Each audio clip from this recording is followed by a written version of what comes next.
Mifa production flavor ani ondu jabarani flavor ambe aw fo ka awale ni mondo amba fo ka aw bismillah aka dokun kunafoni keleka dokun kunafoni mini ita yelema fitini dona la ka sabuke ani ambarake ni kondo be ni kombulu amina njini ngale kunguru nu tengu alela o mana bo mu fe abena jele no bu kalama gelema be don e kana sika siu ikeleba be tien wole kamandini mbalamo msokone ambia sanga wati allamanye alekum singe kirigila akunye voyage kunguru nunke voyage ko ni jara sabuka mana na ansoranga akote ko minombe aéroport la fo luma ditouin ay kepo kazudu ça va Membi. Amala tan bastana. Yo me ka wanfu. Segu. Segu sido ane balasa. Nala. Segu kadi. Na kunta saka nawo. Kan fone yana. Ngu yen jawga sidire kando mobli wona. Segu kadi da me segu ko fone yorala. Amba. Surtout an me fondation mina. Musafu. Nema da. Segu kadi de. Ko la. Kli. La kibaru. Ten norale na. Inorara ibuyana. I wala la. Ikana fama yema. I feel. Ambal make worebe ambulu koro ya alifenete dunai nga anga plateau inga abela fodunando ambe kuma galamani tegwala abe atoni ajamu kosebe Musa Fambe foli di bema ne to Sheikh Bugadari Makasuba bebe ndo mumushula ya foto na mbarake nyoko nyawiye mfene veto ka kuna foni di Mifa production sans fait ambe foli di bema ni wakati na kansutu inafo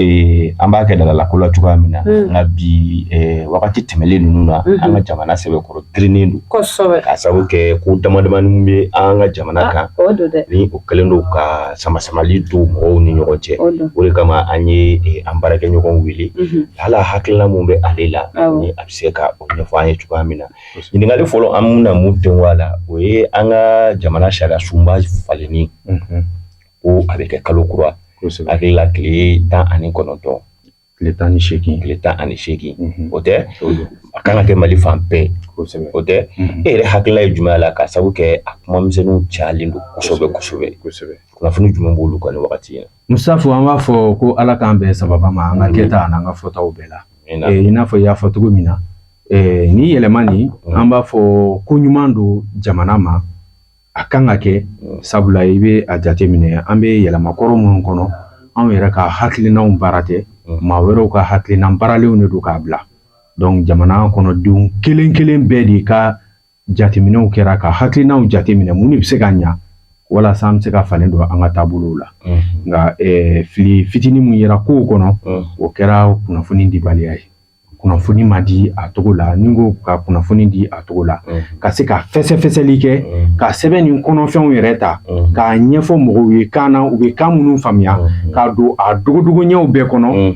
fɛn b'a kɔnɔ ka se ka bɛɛ ɲɛfɔ walasa bɔ bɛ se ka kɛ fili la cogo min na an b'a fɔ communication yɔrɔ n'o ye kunnafoni di yɔrɔ ye o ye baara ni jɛ dɔɔni o de nana ni samali ye fan dɔw fɛ sinon kɛwale ni a kan ka kɛ an mago b'a la sabula an mago bɛ yɛlɛma de la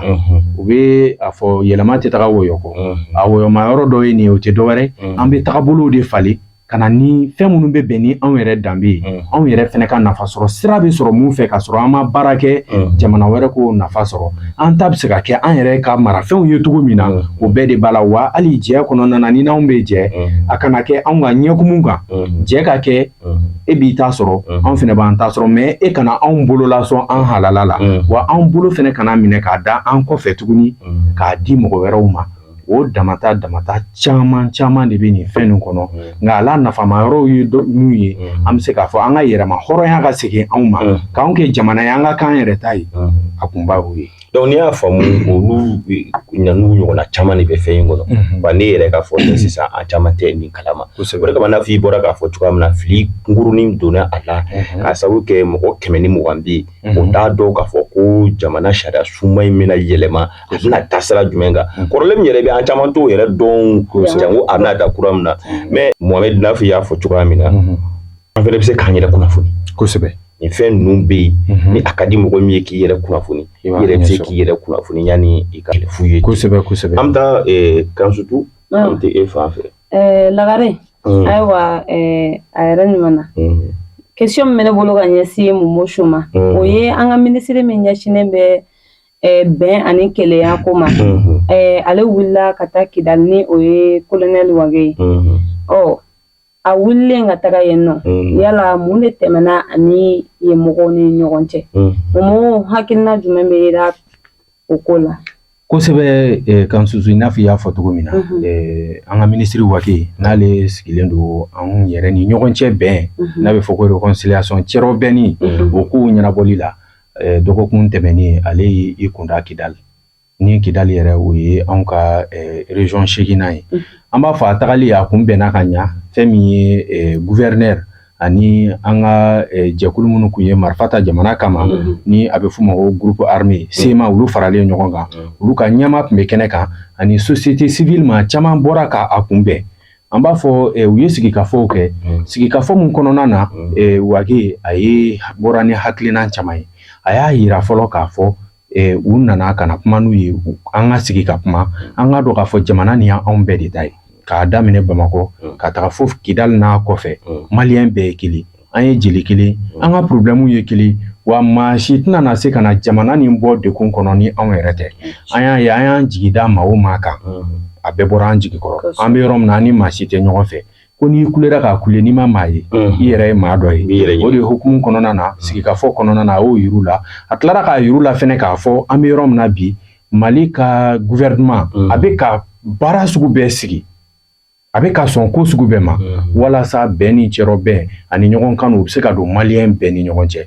donc o kunnafoni dili yɛrɛ an b'a fɔ a kɛra groupe armé ninnu yɛrɛ ma koba ye n'o ye SEMA ye a n'a ka jɛkulu u y'a yira k'a fɔ ministre ka wuli ka bɔ Bamakɔ ka na Kidal ka na olu sɛgɛrɛ u ka sigi ka kuma badenya kan k'a jar'u ye a jar'u ye kosɛbɛ k'a sababuya kɛ ko tagabolo bonya ni mɔgɔ y'i bonya ni ma k'i bonyabaga fɛ i dɔgɔyabaga i bɛ ko fɛ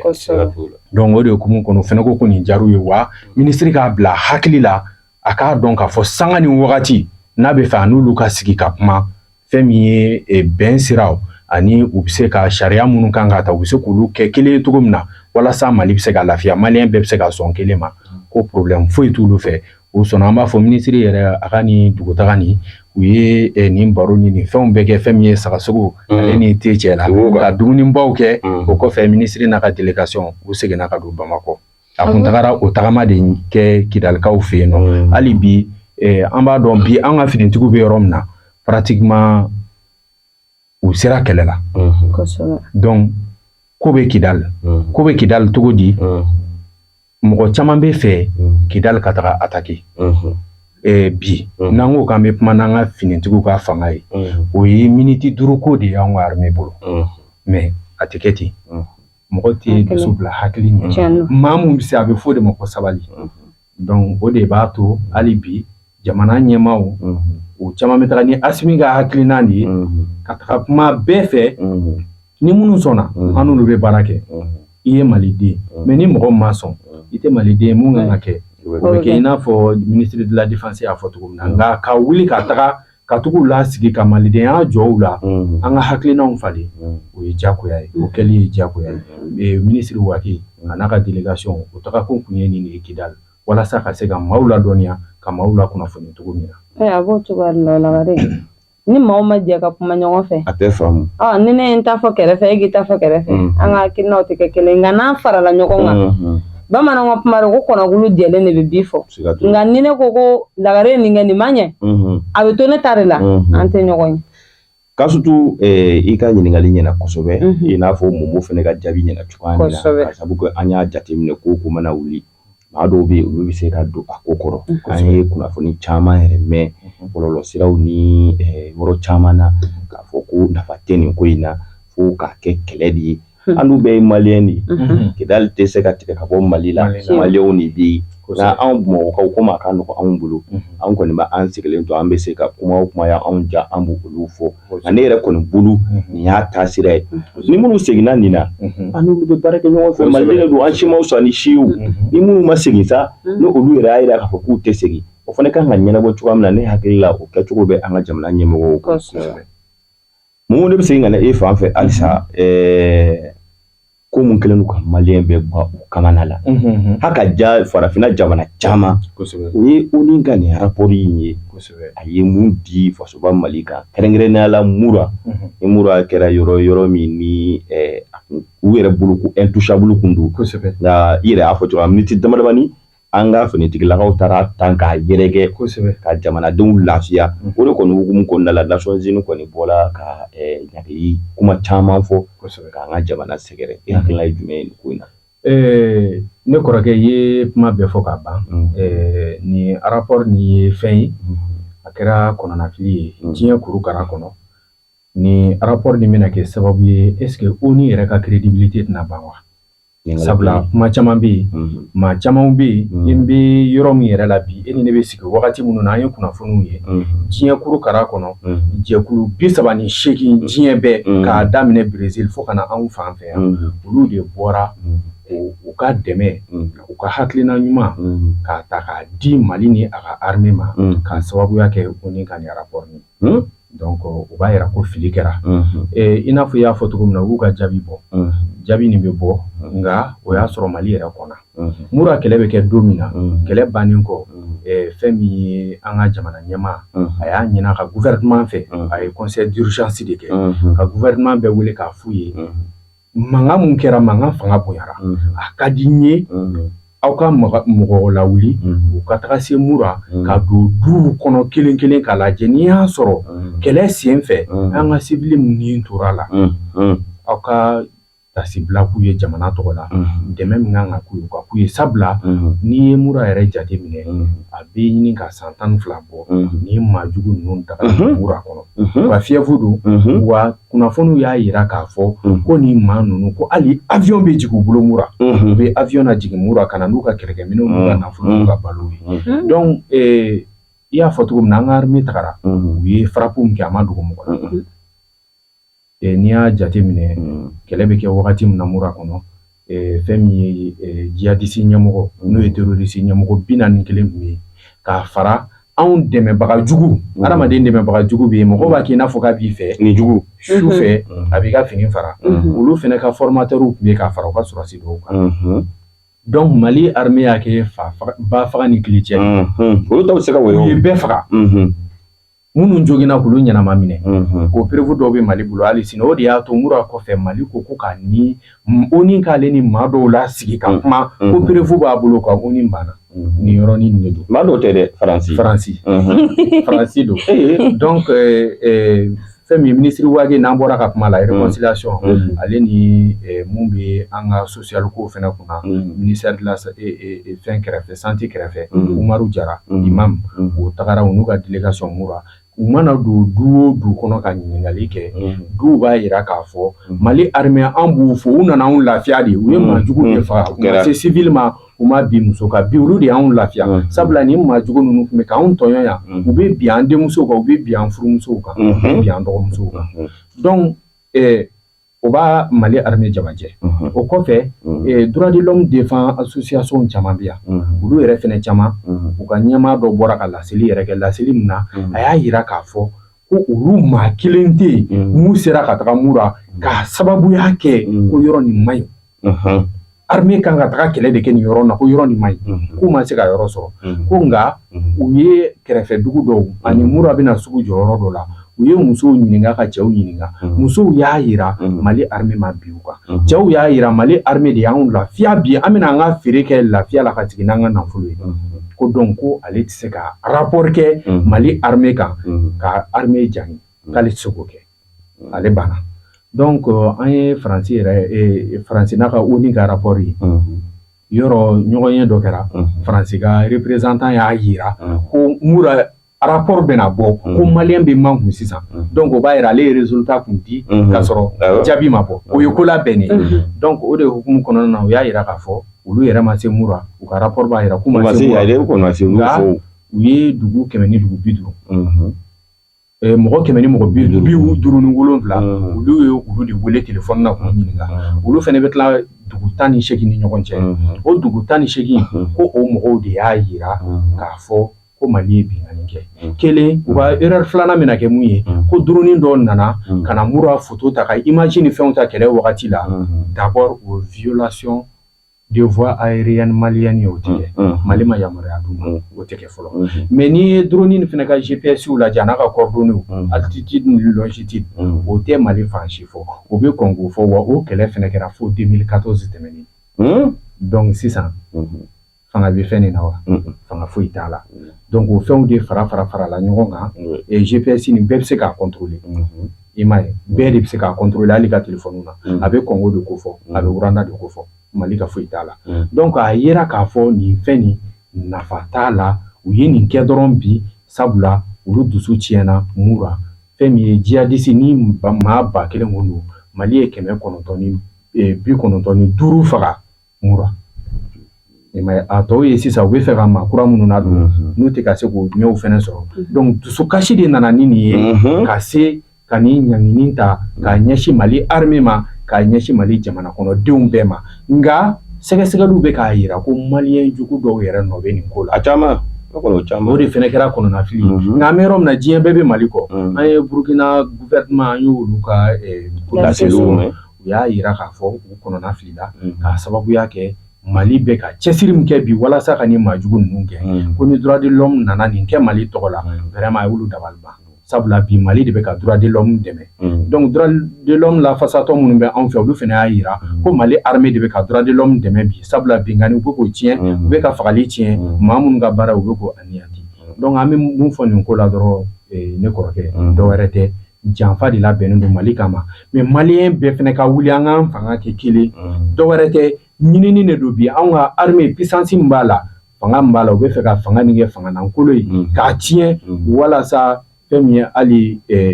ONU ni MINUSMA u ka laɲini bɛ se ka sɔrɔ cogo min na MINUSMA daga bɛ se ka to Malien da la sabula Malien wulilen don bureau MINUSMA ka la o complot de labɛnnen don walasa Mali bɛ se ka jɔ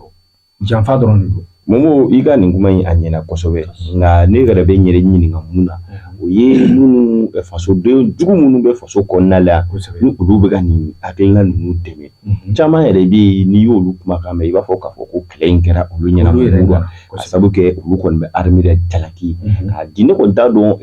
olu bɛ k'a kɛ Maliko de kama wa u bɛ k'a kɛ u yɛrɛ de kama wa parce que ne b'a dɔn an filɛ ne ka ni kɛlɛ min daminɛ ni nin kɛlɛ in danna sira la mɔgɔ o mɔgɔ i bɛna na kɛ a tɛ kɛ tubabu la ka bɔ a kɔnɔ dɛ donc ne kɔni bolo an kan ka taa ni nin sira in de mais k'a fɔ ko ka nin sira in lagosi an ka tila ka segin tuguni ka na jɔnya kɔnɔna la tuguni o y'olu ka laɲini de wa olu bɛ fɛnɛ bɛ tila k'a fɔ tuguni k'olu bɛ ka kuma ni malidenw tɔgɔ ye Ala ka an bɛɛ sababa ma an bɛ taa Kansutu fan fɛ. Lagare an bɛ gɛrɛ Momo la halisa ko laïcité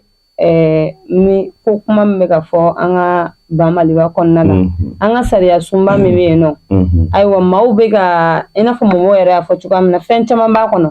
nka maa caman fɛnɛ bɛ k'i banba laïcité yɔrɔ ko in de kan yaasa ka na ni faamuyabaliya ye mɔgɔw ni ɲɔgɔn cɛ ani fitinɛ wulili Momo hakilina jumɛn de bɛ bolo ko in kan. An balimamuso Kansutu an ka foli b'i ye i n'a fɔ i y'a fɔ cogo min na laïcité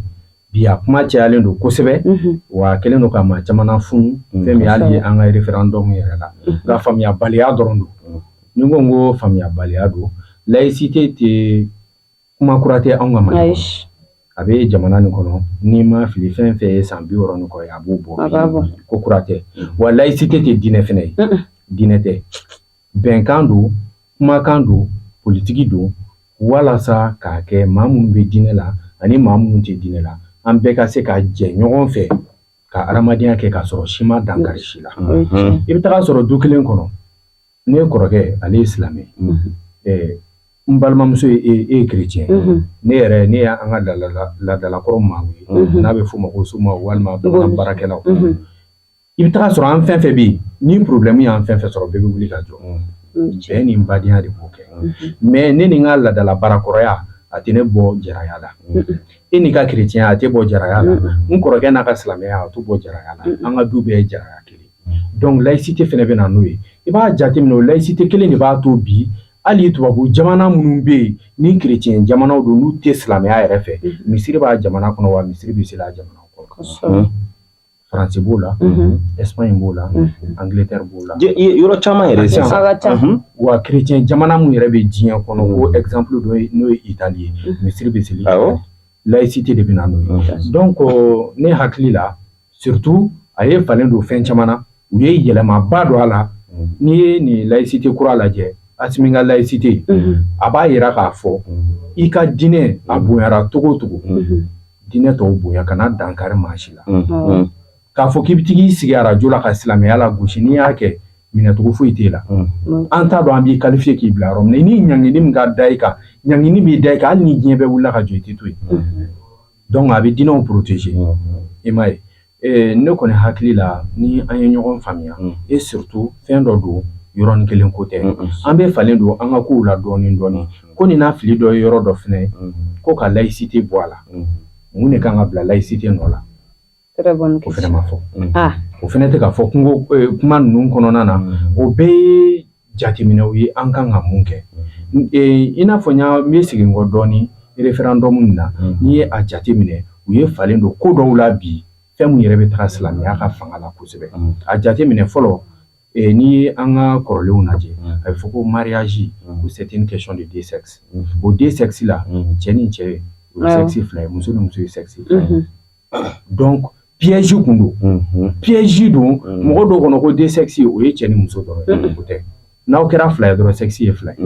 donc o kun ye piège ye ka mana d'an ɲɛ la k'an ɲɛnamini an kana se ka bɔ ko kalama nka nin sen na nin référendum b'a yira k'a fɔ que le mariage est une question de famille du ko de don du ye mun ye fɔlɔ cɛ ni muso de bɛ jɛ ka den sɔrɔ a bɛ kɛ du ye cɛ ni cɛ tɛ den sɔrɔ muso ni muso tɛ den sɔrɔ hali n'aw furula ɲɔgɔn ma aw tɛ sa ye aw tɛ den sɔrɔ muso fila fana bɛ ten aw tɛ den sɔrɔ donc nin bɛɛ ye fɛnw ye an kan ka fɛn minnu jateminɛ o de y'a to an ka kodɔnna dɔ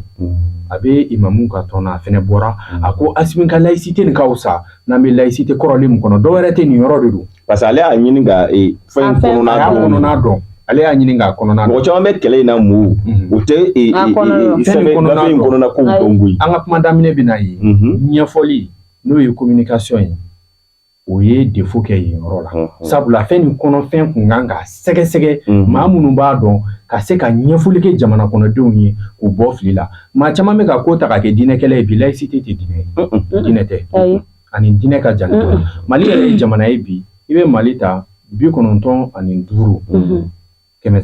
sarada o ye silamɛ Mali kɔnɔ sinon a bɛ se ka togo sanfɛ yɛrɛ i m'a ye donc jamana nin kɔnɔna na an b'a fɔ anw furadama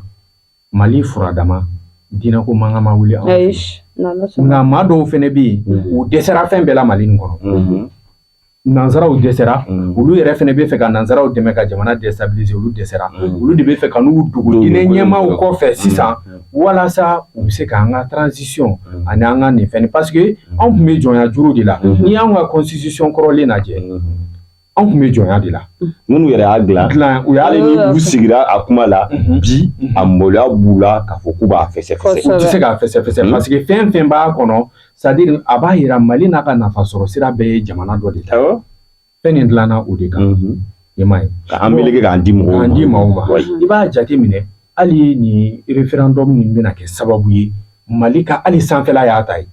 e bɛ se k'a jateminɛ cogo di Mali yɔrɔ dɔ bɛ Tisalit filɛ avion tɛ wuli diɲɛ kɔnɔ n'a tɛ tɛmɛ Tisalit fɛ Mali kan k'o wari sɔrɔ o ye miliyari kɛmɛ yirika caman ye san kɔnɔ mais Faransi de b'o bénéficier Faransi bɛ Mali ɲɛmɔgɔ dɔw bolo lasɔn an m'an fɔ mais an bɛ yɔrɔ min na bi ASEC n'a ka bureau mana kurakuraya Bamakɔ yan donc yɛlɛmaw bɛ ka na de référendum nin bɛ kuma o kan Mali nafa sɔrɔ sira Mali de bɛ mɔgɔ sɔn mɔgɔ tɛ Mali sɔn a nafa sɔrɔ sira la o bɛ fɛn nin kɔnɔna na an ka yɛrɛma hɔrɔnya Mali danbe a tɛ labila maa si ye wa Mali ni karisa de bɛ teriya kɛ maa si t'o exiger Mali kan fɔlɔ pour que i k'a don hali ka Mali dɛmɛ i bɛ tɛmɛ Faransi de fɛ k'o de tɛ yen tuguni ni hakilina ɲuman b'i la i bɛ se Mali ɲɛmaaw ma jamana kɔnɔdenw ka hɛrɛ n'u ka nafa o bɛ ta k'o lajɛ n'o b'a la an bɛ taga n'o t'a la an bɛ sira di ma i bɛ taga référendum ni an ka voter Mo y'a fɔ cogoya min na et puis ne kɔni bɛ kuma kelen ta i ka kuma ka laïcité ko la il faut que an maliyɛnw k'a faamu an bɛ pourcentage mun di silamɛya yɛrɛ la o tɛ silamɛya la yan dɛ an kana ɲɔgɔn nɛgɛ dɛ kosɛbɛ wolola ka sɔrɔ n fa ye silamɛ tɔgɔ dara na caman de ka ca mais k'a fɔ mun b'a pratiquer a ɲɛma o t'o pourcentage bɔ dɛ